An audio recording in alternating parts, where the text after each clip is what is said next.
Alright guys, welcome back to our YouTube channel. आज का हमारा लेक्चर नंबर 11 है हमारी लेक्चर सीरीज़ का। जैसा कि आपको पता है, हमने 8th क्लास पॉलिटिकल साइंस के ऊपर जो लेक्चर सीरीज़ स्टार्ट की है।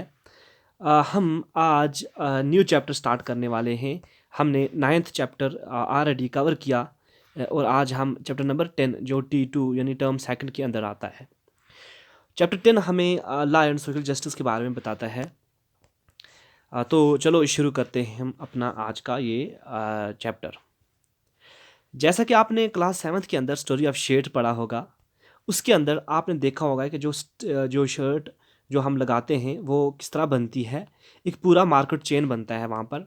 पहले जो कॉटन बनता है, फिर वो बाहर के पास पहुँचता है, फिर वो फैक्ट्री में पहुँचता है, फिर वहाँ पर मैन्युफैक्चरिंग होती है, फिर सुपरमार्केट में जाता है, फिर वो कंज्यूमर के पास पहुँचता है। बहुत सारे लोग जो डायरेक्टली और इनडायरेक्टली इस शर्ट की प्रोडक्शन के अंदर इन्वॉल्व हैं। जो स्मॉल फार्मर जो हैं वो कॉटन प्रोड्यूस करते हैं, वेवर्स और जो वर्कर्स हैं वो जो इस गारमेंट्स के वर्कर जो हैं वो एक्सपोर्ट करते हैं फैक्ट्री के अंदर। और ये जो वर्कर हैं ये बहुत सारी एक्सप्लोटेशन फेस करते हैं, यानी इनके साथ जो नाइंसाफ़ियाँ होती हैं मार्केट के अंदर वो ये फेस करते हैं। मार्केट की सिचुएशन के बारे में आपने उस स्टोरी के अंदर पढ़ा होगा। आपने देखा होगा कि हर तरफ मार्केट के अंदर जो लोग हैं वो एक्सप्लोटेटिव हो रहे हैं। और जो चाहे वो कंज्यूमर हों, प्रोड्यूसर हों, वर्कर्स हों, वो कहीं ना कहीं एक्सप्लोट हो रहे हैं। तो इस एक्सप्लोटेशन को बचाने के लिए गवर्नमेंट जो है, हमारी जो सरकार है, उसने कुछ रूल बनाए हैं, कुछ नियम बनाए हैं जिनके तहत जो ये मार्केट है ये गौन किया जाता है और लोगों को एक्सप्लोटेशन होने से, चाहे वो कंज्यूमर हों, चाहे वो वर्कर हों, चाहे वो प्रोड्यूसर हों, उनको बचाया जाता है। और इसी सिस्टम को हम लॉ का नाम देते हैं, जो गवर्नमेंट बनाती है लोगों को अनफेयर प्रैक्टिस से बचाने के लिए और मार्केट के अंदर जो अनफेयर प्रैक्टिस है उनको कम से कम करने के लिए ये लॉ बनाए जाते हैं।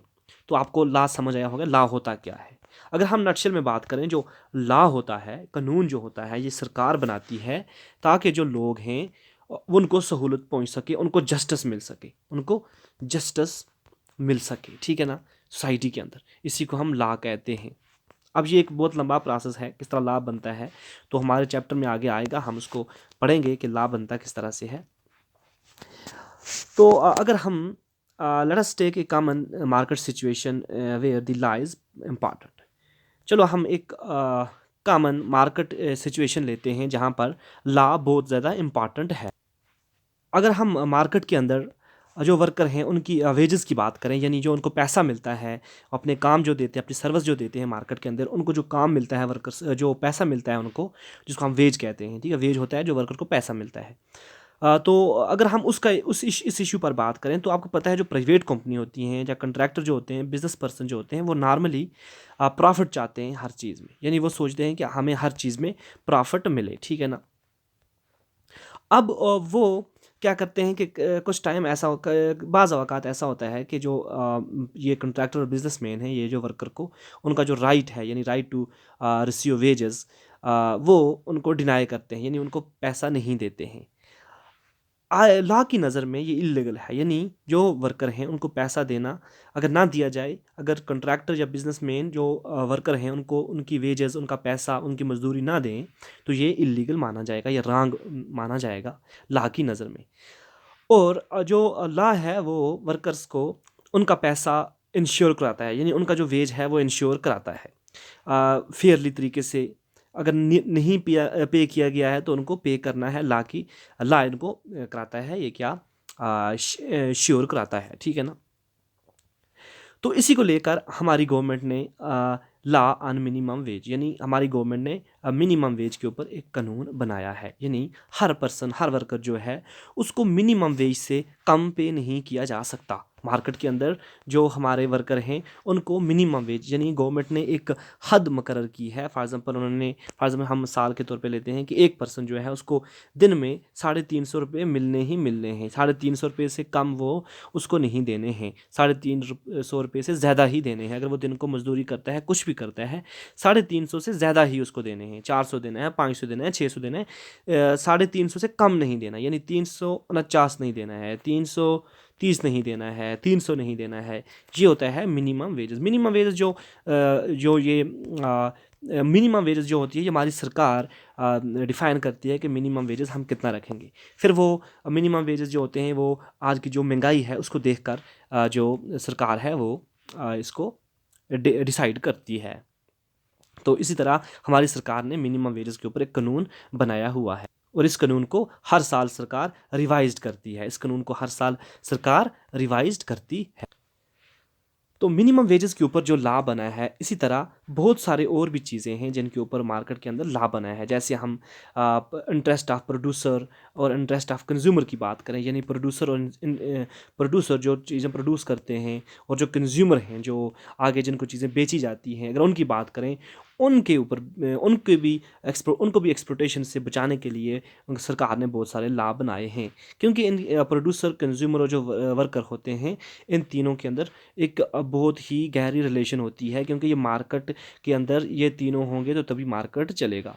और सरकार जो होती है, जो लॉ हम बनाती है, वो इनको एक्सप्लोट ना होने से बचाया जाए, यानी एक्सप्लोट ना होने से बचाया जाए। ये लॉ का सबसे बड़ा मोटिव होता है। तो अभी तक हमने जो पढ़ा कि लॉ क्यों बनाया जाता है।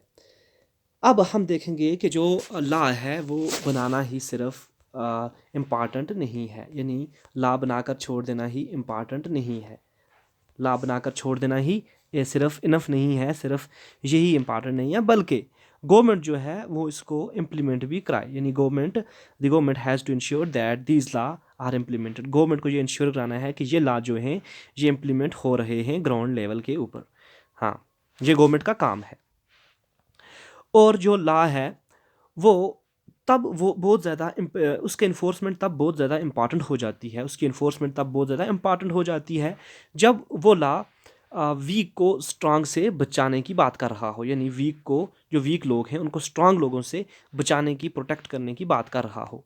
अगर हम बात करें फॉर एग्जांपल, जिस तरह हमारे मार्केट के जो वर्कर हैं वो फेयर वेजेस ले रहे हैं, गवर्नमेंट जो है वो रेगुलरली जाए साइट के ऊपर जहाँ पर वर्कर काम कर रहे हैं, वहाँ पर वो चेक करे कि क्या उनको रेगुलरली फेयर वेजेस मिल रहे हैं। अगर नहीं मिल रहे हैं तो उन लोगों को जो लॉ को वायलेट कर रहे हैं, यानी मिनिमम वेजेस के अंदर का जो लॉ है उसको जो लोग वायलेट कर रहे हैं उनको वो पुनिश करे। यानी गवर्नमेंट का काम है उनको पुनिश करना।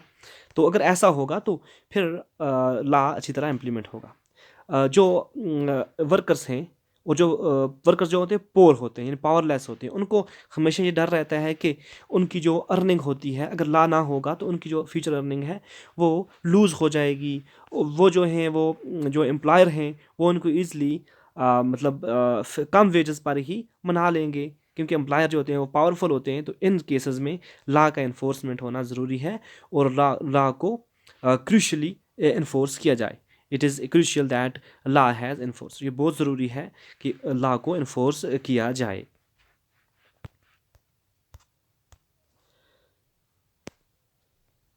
ये लॉ में बनाकर, ये लॉ इन्फोर्स करके, अपहोल्ड करके जो गवर्नमेंट होती है ये एक इंडिविजुअल के ऊपर कंट्रोल रख सकती है, उसकी एक्टिविटीज़ के ऊपर कंट्रोल रख सकती है, और जो प्राइवेट कंपनीज होती हैं उनकी एक्टिविटीज़ के ऊपर ये कंट्रोल रख सकती है।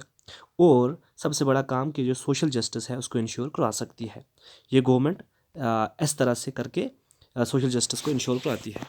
बहुत सारे लॉज जो हमारी सोसाइटी के अंदर हैं, जो हमारी प्रोटेक्शन की बात करते हैं, वो फंडामेंटल राइट की जो इंडियन कॉन्स्टिट्यूशन का ग्रांट किए गए हैं उनके ऊपर बेस्ड हैं।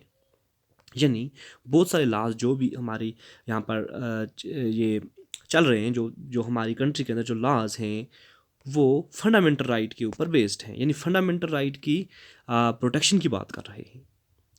फॉर एग्जांपल अगर हम बात करें राइट अगेंस्ट एक्सप्लॉयटेशन, ये कहता है कि किसी भी पर्सन को लो वेज के ऊपर वर्क कराने के लिए फोर्स नहीं किया जा सकता, या फिर किसी भी पर्सन को एज ए बॉन्डेज वर्क नहीं करवाया जा सकता। बॉन्डेज होता है जो गिरवी रख के किसी से काम करवाया जाता है। सिमिलरली अगर हम बात करें, कॉन्स्टिट्यूशन के अंदर फंडामेंटल राइट है कि किसी भी पर्सन को जो 14 साल के नीचे हो, जिसकी एज 14 साल से नीचे हो, उसको किसी भी हैज़र्ड फैक्ट्री के अंदर एम्प्लॉयमेंट नहीं दी जा सकती। किसी भी फैक्ट्री के अंदर, माइंस के अंदर जो हैज़र्ड्स हों, जो ख़तरनाक हों, वहाँ पर उनको एम्प्लॉयमेंट नहीं दी जा सकती। वहाँ पर उनसे काम नहीं कराया जा सकता, यानी जो बच्चे होते हैं। इस तरह अगर हम बात करें आगे, ये जो लॉ हैं, ये किस तरह, ये क्वेश्चन हमसे पूछते हैं, how are these laws played out in practice, यानी ये लॉ किस तरह मतलब प्रैक्टिकली किस तरह ये प्ले होते हैं हमारी सोसाइटी के अंदर, ये लॉ किस तरह प्रैक्टिकली इम्प्लीमेंट होते हैं। To what extent they do they address the concern of social justice, यानी सोशल जस्टिस को किस तरह कहाँ तक कंसर्न कर सकते हैं, ये कहाँ तक ये सोशल जस्टिस को इम्प्लीमेंट कर सकते हैं। These are some of the question that in this chapter we will now go on to explore, यानी ये कुछ क्वेश्चन हैं जो हम आगे इस चैप्टर के अंदर एक्सप्लोर करेंगे। तो आज के लिए इतना ही। जो नेक्स्ट हमारा जो टॉपिक रहेगा वो भोपाल गैस ट्रेजेडी के बारे में हम पढ़ेंगे, और इसकी हिस्ट्री के बारे में और इसके अंदर क्या हुआ था, ये हम नेक्स्ट लेक्चर के अंदर हम पढ़ने वाले हैं। तो मुझे उम्मीद है कि आपने मेरा लेक्चर एंजॉय किया होगा।